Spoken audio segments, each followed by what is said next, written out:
இப்ப நான் ஸ்னோரிங்க சரி பண்ணிக்கிறதுக்கு மெடிக்கல் ட்ரீட்மெண்ட் ஏதாவது இருக்கா? இல்ல பிராக்டிசஸ் ஏதாவது இருக்கா?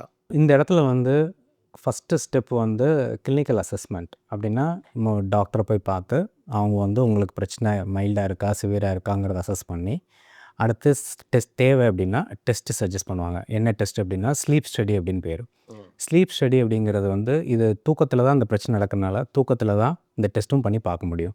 அப்போ தூக்கத்தில அந்த டெஸ்ட் பண்ணி பார்க்கையில, அவங்களுக்கு எத்தன தடவ மூச்சு விடுறாங்க, அதில எத்தன தடவ மூச்சிரைப்பு ஏற்படுது, அதில ஆக்ஸிஜன் எவ்வளோ கம்மியாகுது, அதனால் ஹார்ட் ரேட் எதுவும் பாதிக்குதா, பிரெயின் எதுவும் பாதிக்குதா?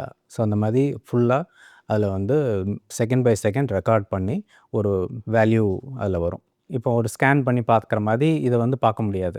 இது வந்து தூக்கத்தில நடக்கிறனால, தூக்கத்தில தான் இந்த டெஸ்ட்டே பண்ணி பார்க்கணும். அடுத்து அது பிரச்சனை இருக்கு அப்டின்னா, ட்ரீட்மெண்ட் வேணும். ம். இல்ல ரொம்ப மைல்டா இருக்கு, இல்ல வெறும் ஸ்னோரிங் மட்டும் தான் இருக்கு, மத்தபடி உங்களுக்கு ஒண்ணும் பிரச்சனை இல்ல அப்டின்னா, அவங்க மெடிசின்ஸ் எடுத்துட்டோ, இல்ல எக்சர்சைஸ் இந்த லைஃப் ஸ்டைல்லாம் ப்ராப்பரா பண்ணி மெயின்டெயின் பண்ணாங்கன்னா சரியா போகும்.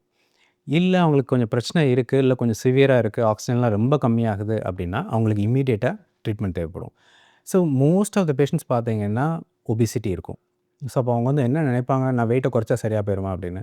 இதுவுமே ஒரு சைக்கிள். அப்டின்னா, இந்த ஒபிசிட்டினால ஸ்னோரிங், ஸ்னோரிங்னால ஒபிசிட்டி.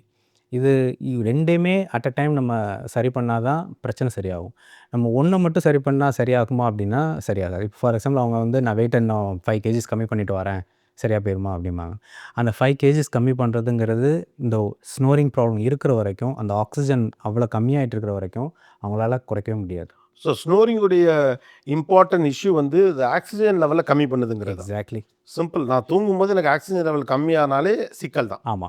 அதுக்கும் சில பேஷண்ட்ஸ் கேட்டிருக்காங்க. அப்ப நான் ஆக்ஸிஜன் எக்ஸ்ட்ராவா நான் வச்சுட்டு தூங்குனா சரியா போயிருமா அப்படின்னு. நீங்க எவ்வளோ ஆக்ஸிஜன் இங்க வச்சாலும், லங்ஸுக்கு ரீச் ஆகுற இந்த பாதையில வந்து அடைப்பு இருக்கு. ஸோ அப்போ ஓகே.